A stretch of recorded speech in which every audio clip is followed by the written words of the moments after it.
Hi guys, welcome to my channel. In this video, I am going to explain Lagrange's method of undetermined multipliers part 2. Okay, part 1 already అయిపోయింది. ఇప్పుడు part 2 అంటే volume ఎలా కనుక్కోవాలి. part 1 అన్న part 2 అన్న process చేసేది ఒకటే. కాకపోతే ఇక్కడ వాల్యూమ్ కనుక్కోమన్నప్పుడు వాడు ఫంక్షన్ అనేది ఇవ్వడు, ఓన్లీ కండిషన్ అని ఇస్తాడు. Lagrange's method of undetermined multipliers అంటే ఫంక్షన్ కండిషన్ ఉంటే దాన్ని Lagrange's method of undetermined multipliers అంటారు. కాకపోతే Lagrange's method of undetermined multipliers లో ఇట్లా అడుగుతాడు, find the volume of largest rectangle parallel pipe. అంటే ఈ టాపిక్ నుంచి క్వశ్చన్ కొంచెం హార్డ్ ఇవ్వాలనుకుంటే ఇట్లా అడుగుతాడు. ఓకే, మామూలుగా అయితే టైప్ 1 చెప్పే కదా, పార్ట్ 1 చెప్పే కదా, పార్ట్ 1లో మ్యాక్సిమం అట్లానే అడుగుతారు క్వశ్చన్స్. ఎప్పుడైనా హార్డ్గా ఇవ్వాలంటే వాల్యూమ్ కనుక్కోమని అడుగుతారు.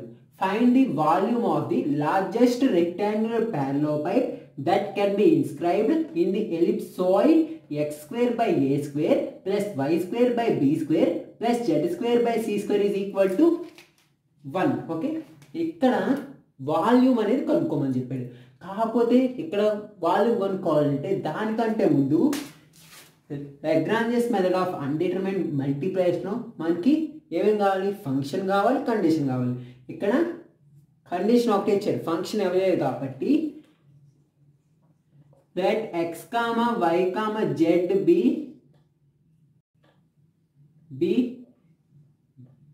three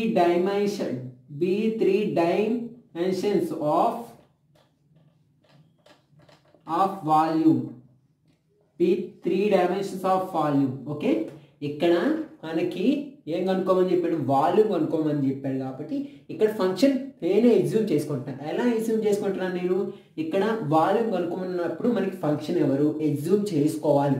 ఎలా ఎగ్జ్యూమ్ చేసుకోవాలంటే let x, y, z be three dimensions of volume. Then v is equal to f is equal to x, y, z. f ఎంత ఇప్పుడు, then v is equal to f is equal to x, y, z. ఇక్కడ 5 is equal to ఎంత ఇచ్చారు, x square by a square plus y square by b square plus z square by c square minus 1. Okay, దీంట్లో step 1 ఏం చేయాలి, capital F is equal to small f plus lambda into 5.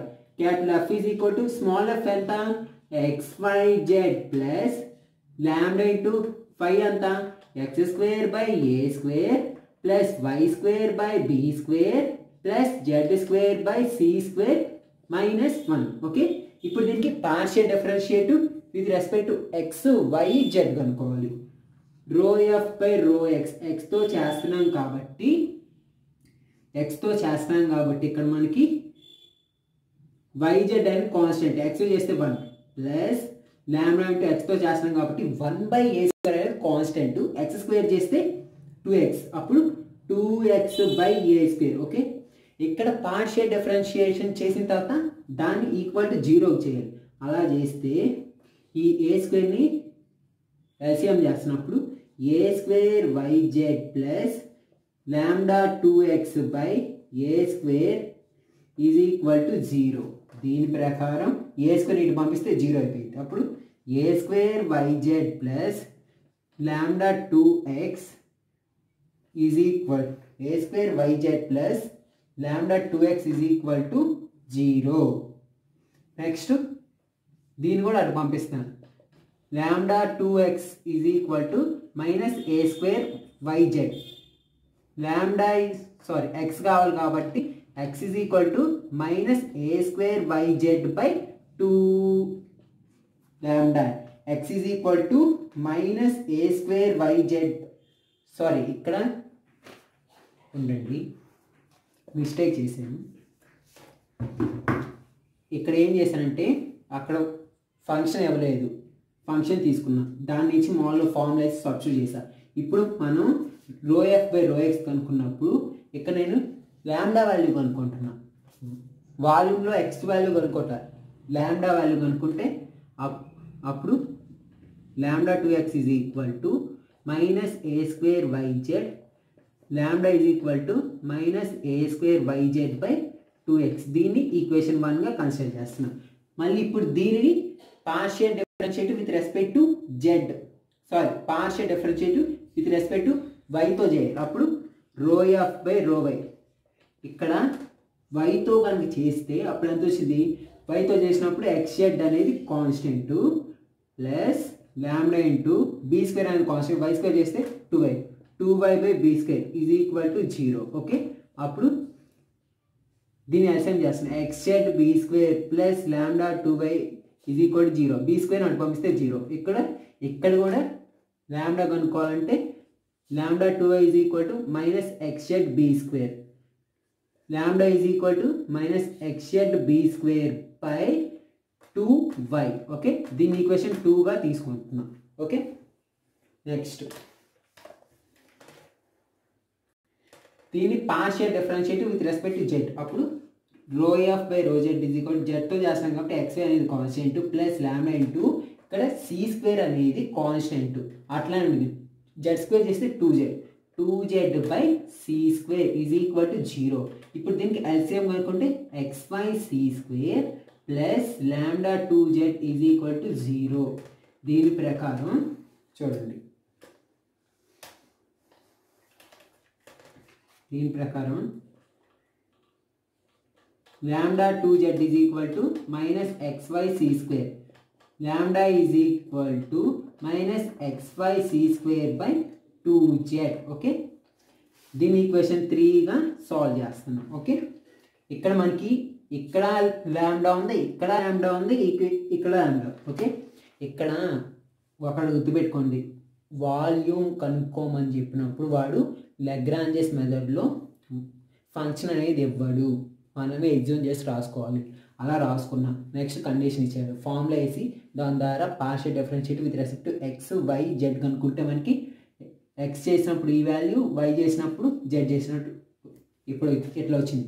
మూడిట్లో లాంబ్డానే వచ్చింది. ఇప్పుడు ఏం చేస్తాము, 3 లాంబ్డాకి ఈక్వల్ చేయాలి. ఎలా చేయాలి, ఎక్స్ కనుక్కున్నప్పుడు ఎంత వచ్చింది, minus A square YZ by 2x is equal to minus xz be square by 2y is equal to minus xy C square by 2z is equal to lambda. అప్పుడేం కనుక్కోవాలి మనం, ఈ 2 ఒకసారి కనుక్కోవాలి. ఓకే, ఇట్లా కనుక్కుంటే మనకు కావాల్సిన xy వాల్యూస్ వస్తాయి.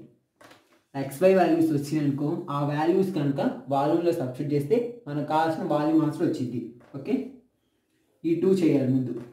Minus A square YZ by 2x is equal to minus xz be square by 2y. ఇక్కడ చూడండి 2 cancel, minus minus cancel. Okay, అప్పుడు a square y z is equal to xz be square, z cancel. అప్పుడు a square y is equal to b square, A square z cancel. Okay, ఒకసారి ఇక్కడ నుండి z cancel కింద x y ఉన్నాయి కదా, మర్చిపోకండి. ఇప్పుడు దీన్ని క్రాస్ మల్టిప్లై చేస్తే ఏ square why square is equal to X square B square, A square why square is equal to X square B square. దీని ద్వారా మనకి ఎక్స్ స్క్వేర్ కనుక్కుంటే X square is equal to A square why square by be square. Okay, X square is equal to A square why square by be square. Next ఈ రెండు చేయాలి. అప్పుడు minus B square xz by 2y is equal to minus C square xy by 2j. Okay, minus minus cancel, 2 cancel.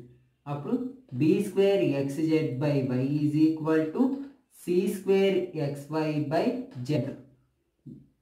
Okay, sorry z ఏంటండి, x cancel.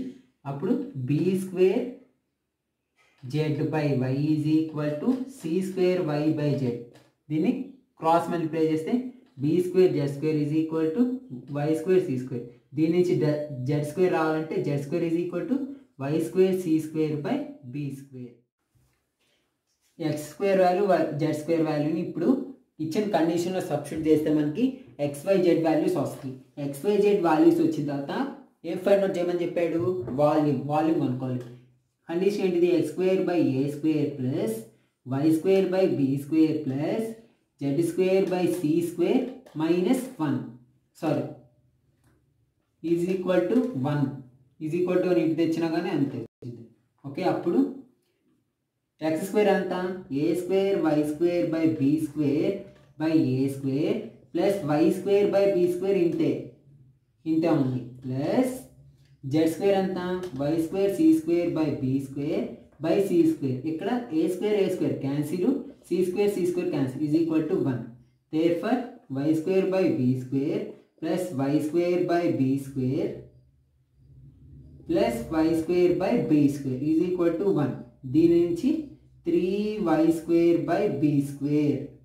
Okay, 3y square by B square is equal to 1. Okay, 3y square by B square is equal to 1. దీని నుంచి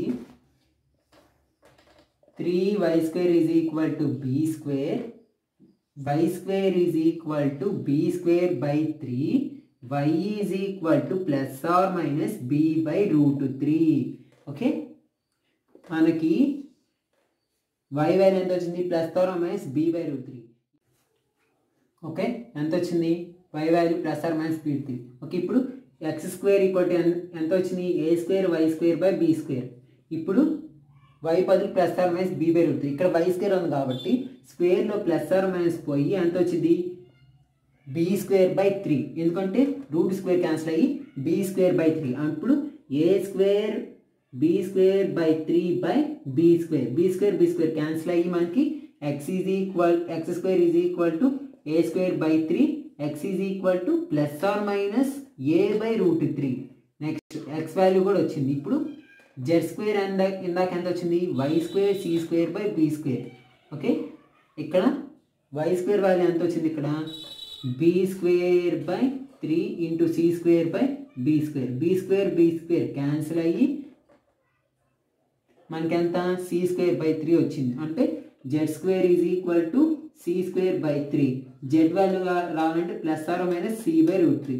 therefore x is equal to plus or minus a by root 3, y is equal to plus or minus B by root 3, z is equal to plus or minus C by root 3. Okay, ఈ process మొత్తం ఎందుకు చేశానంటే వీటి కోసం చేశాను. Okay, ఇక్కడ volume అడిగారు కాబట్టి volume formula v is equal to X why z. Okay, ఇక్కడ ప్లస్ ఆర్ మైనస్ ఉన్నాయి కాబట్టి పాజిటివ్ వాల్యూస్ తీసుకోవాలి. వి ఈజ్ ఈక్వల్ టు ఎక్స్లో పాజిటివ్ వాల్యూ ఏంటిది? ఏ బై రూట్ 3, నెక్స్ట్ వైలో బి బై రూట్ 3, జెడ్లో c by root 3. Therefore v is equal to a b c by 3 root 3. That's the final answer. ఇక్కడ volume అడిగినప్పుడు function ఇవ్వడు, function assume చేసుకున్న తర్వాత already condition దాని ద్వారా క్యాపిటల్ ఎఫ్ కనుక్కొని, అంటే దాని ద్వారా partial differentiate with respect to X why z. ఇక్కడ మనకి వాల్యూమ్లో ల్యాండా వాల్యూస్ కనుక్కుంటాం. Partial differential equation 1, equation 2, equation 3 3 ల్యాండా వాల్యూస్ వచ్చింది. దాన్ని ఈక్వల్ టు చేసి దాని ద్వారా ఎక్స్ స్క్వేర్ జెడ్ స్క్వేర్ కనుక్కున్నాం. నెక్స్ట్ ఏం చేసాం? వచ్చిన ఎక్స్ స్క్వేర్ జెడ్ స్క్వేర్ ఇచ్చిన కండిషన్ సబ్స్టిట్యూట్ చేస్తే మనకి వై వాల్యూ వచ్చింది. ఆ వై వాల్యూని బేస్ చేసుకుని మనం ఎక్స్ వాల్యూ జెడ్ వాల్యూ కనుక్కున్నాం. నెక్స్ట్ వచ్చిన x value y value z వాల్యూతో వాల్యూ కనుక్కున్నాం. Okay, thanks for watching. మీకు కనుక వీడియో నచ్చినట్టయితే లైక్ చేయండి, షేర్ చేయండి, సబ్స్క్రైబ్ చేయండి. మరిన్ని వీడియో కోసం పక్కన బెల్ ఐకాన్ యాక్టివేట్ చేసుకోండి. Stay home, stay safe.